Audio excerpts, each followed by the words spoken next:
Um, there's what I would call a loophole in the law. The general rule is if you're an apartment, any residential unit with 3 or more separate living spaces in between, you're a commercial property. But you can jump through some kind of legal hoops, make sure you get your your wiring and your safety up to code, and then you can go through a process to convert your apartment into a condo. And what that means, what the effect of that, the only effect of that is instead of having one parcel of commercial property, the entire apartment is one parcel, now all of a sudden you've got 50 separate parcels. Each unit is going to be assessed as a separate parcel, but it's still all within the same building. But once you do that, they're all separate parcels, so now they're going to be classified as residential property. Even though nothing has changed from the outside, it's still an apartment building, it's still rented out. These aren't what I think of it. When I think of a condo, I think somebody owns it and lives in it, not somebody rents it out. So it's called what I call the condo loophole, is that apartment, and it's happening all the time, especially, no new apartment buildings are being built as apartments technically. They're all under Iowa law being built as condos solely so they can get the benefit of being classified as residential property. And frankly, the guy that sued, he's right. He's got a bunch of old apartment buildings that he can't convert to condos because it would cost too much to meet the safety and other requirements that the code sets out. So he's got his old apartment building right here that he's paying 100% tax on as commercial property. But right next door, there's a competitor with the identical building being used for the same purpose, but it's residential property, so his tax bill is less than half of the same amount. So it's an unfair situation, but that's the way we stand right now. Another one back here? One is unoccupied commercial. That's 5 years. It's been sitting vacant. How they figure out what the taxation is, and then also retail buildings right along with that.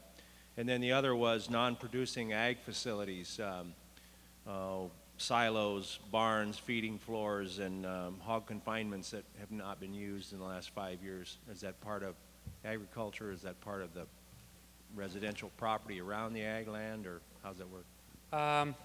Okay, as to the first question, if you've got a commercial building or a big factory that's been vacant for a while, it shouldn't change the assessment method. It's still going to be assessed as whatever it was before, commercial or industrial property. Still going to try and get the market value. Of course, the market value is going to go down. If it's not generating any income, if it's been vacant for 5 years and they can't find a new buyer, that's going to affect the value of that property definitely, but it shouldn't affect the assessment process, how that all works. Your question about retail, those should be classified as commercial buildings if it's just a standalone retail shop. Usually, I would imagine they're assessed mostly on a cost method unless there's enough turnover in that area where they could use some sort of comparable sales. But I think it'd generally be on a cost method. The only way that might change is if you were going to do like a mixed-use building where there was retail down below and living space above. Then it'd get a little more complicated. But retail should be commercial and probably assessed at a cost method. As for the farm, farm buildings are a different animal. It's my position and it's been ISAC's position that farm buildings are not included in the productivity formula, which in my mind means they basically don't get taxed. Now, if you own a farm and you get an assessment roll from your assessor, there's going to be some value assigned to your building. So it's going to look like you're paying tax on the value of your building. But the way the system works is this productivity formula is going to be the total value of all agricultural property in a given county. That's going to be the result of this productivity formula. Then the assessor takes part of that and assigns it to buildings, and part of it and assigns it to land. But the way the productivity formula works, it only takes into account income from crops. Income from corn, soybeans, oats, there's even kind of vacant pasture land is assigned some income potential. But there's no ag building factor in the formula. There's no hog confinement factor in the productivity formula. It's not capturing the income that those facilities generate.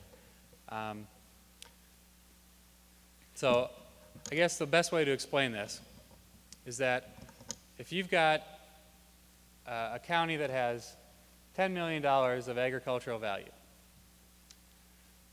and there's a brand new, okay, let's back up. Say you got $10 million of ag value in a county. You got $1 million is assigned to ag buildings, and $9 million is assigned to the ag land. If there's a brand new confinement facility built in that county, or say a dairy processing plant, whatever, any sort of ag building, and say it's big and nice and new, say it has a value of $1 million. If you had $10 million in total value before that building was built, you're still going to have $10 million in total value after that building is built. The only thing that changes, instead of having $9 million on the land and $1 million on the buildings, after the building's built, you've got $8 million on the land and $2 million on the buildings. Even though you've got a brand new facility that is worth $1 million, it cost $1 million to build, that is not captured by the productivity formula at all. So the total value of ag land in the county doesn't change, it just shifts between buildings and land. Another question in the back? He's coming with a mic. Why then, on an individual farmer's, from an individual farmer's point of view, if you have two 40-acre parcels that are side by side and should have the same productivity formula, why is the one that has buildings on it assessed much higher than the one that is bare land? Well, they're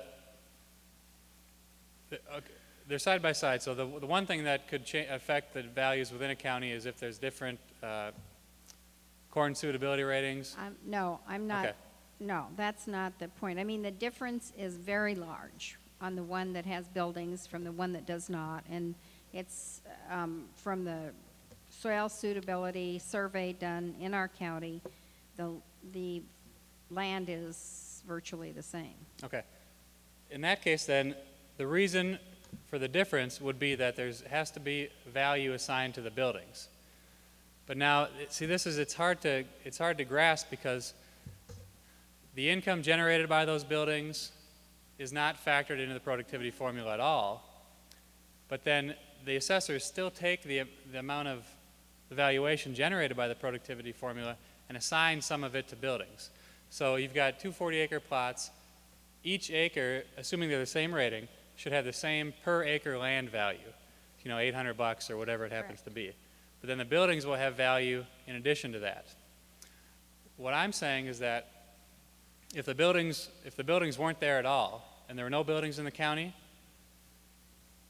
that wouldn't change the total value of ag land in the county. It's just that the per acre value would be higher on the land. I understand that you're talking in the entire county. I'm just trying to bring it down to the person paying the taxes and saying that still, because there are buildings there, that person pays more tax because there are buildings on that land. Yes.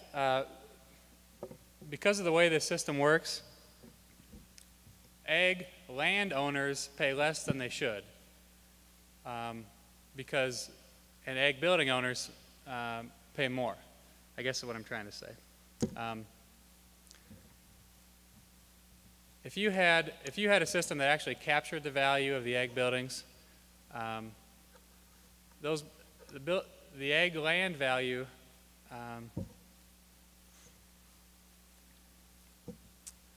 I'm trying to figure out a way to say this that makes somewhat sense.